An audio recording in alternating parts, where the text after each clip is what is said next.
All right, let's just dive right in. What if I told you that everything you've been taught about creating change, that it takes time, struggle, and a whole lot of luck, is just wrong? Today, we're going to unpack a really powerful idea. We're talking about a hidden code, a very specific set of words that, when you use them the right way, can completely bypass the law of delay and start creating miracles in your life. And this quote right here is the heart of it all.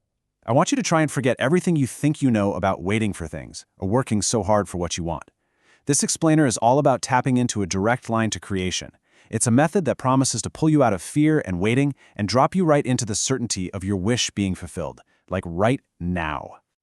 So, where does this incredible power come from? Well, it starts with something we use literally every single day without even thinking about it: our words.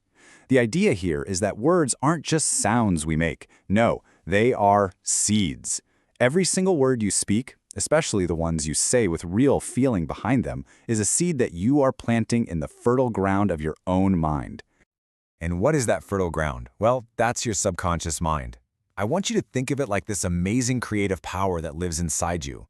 And the thing is, it doesn't argue with you, it doesn't judge, it doesn't ask questions. It's just like rich, dark soil. It doesn't care if you plant a seed for a beautiful rose or for a pesky weed. It just accepts the seed you give it and immediately gets to work bringing it to life.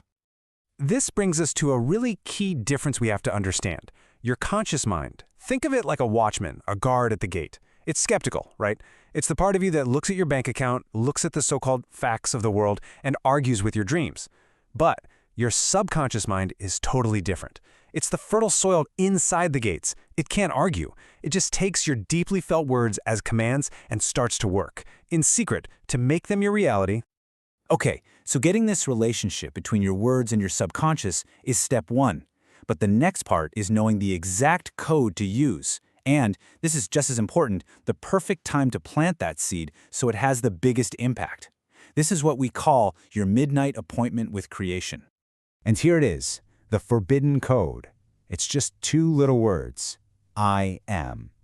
Now, in this teaching, these are not just any two words. I am is the name of God. It's the creative power that exists inside every single one of us. It's the ultimate statement of being. And whatever you dare to attach to I am, you become. And this isn't some brand new idea. This is ancient stuff. When Moses asked God for his name, the answer wasn't some long, complicated title. It was simply, I am. That's the source of its power. So when you say I am, you are literally claiming that same creative authority for yourself. You're speaking as the creator of your own world. So when is the perfect time to use this powerful code? It's in a state that's known as SATS. It stands for the state akin to sleep. You know that drowsy, floaty feeling right before you drift off to sleep? In that exact moment, that conscious watchman is getting tired, his guard is down, and the gate to your subconscious is wide open. This right here is your sacred window of opportunity. Now, I can almost hear what some of you are thinking. Yeah, I've tried affirmations. I've said, I am wealthy, and it didn't work. And that's a totally fair point. This teaching actually explains exactly why those efforts usually fail. It's because there are these specific inner enemies that can sabotage the seeds you're planting before they even have a chance to sprout. And here they are, the three big obstacles. First up, judging by appearances. That means looking to the outside world for proof.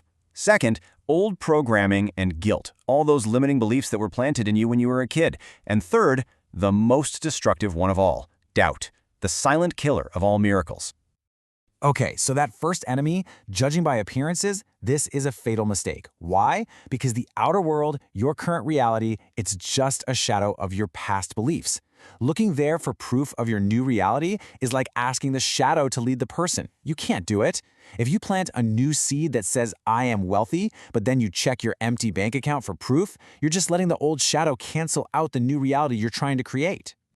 And that leads us right to the silent killer, doubt. The ancient texts say a person who doubts is double-minded. What does that mean? It means they plant a seed and then 5 minutes later they dig it up with worry to see if it's growing. You say, I am loved, but then that little voice in your head whispers, no, you're not. That contradiction. It creates this unstable state where absolutely nothing can grow. The real key here is an unwavering loyalty to your new assumption.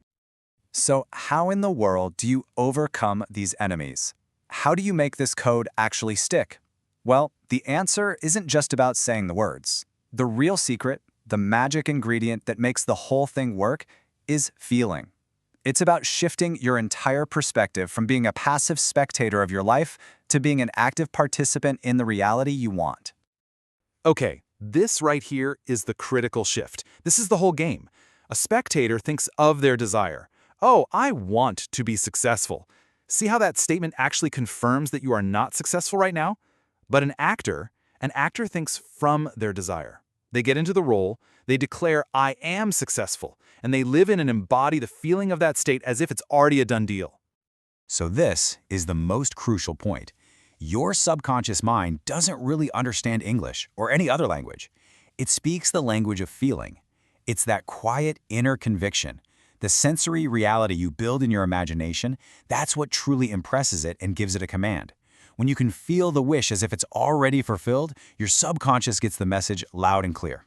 The entire law is summed up perfectly in this one sentence. Believe that ye have received it, and ye shall have it. But notice the order. We always get it backwards.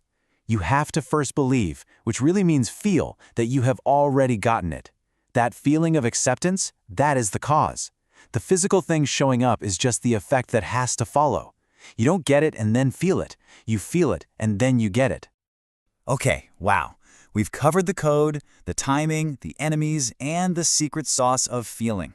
Now let's put it all together into a simple, practical set of steps you can use to prove this to yourself starting tonight.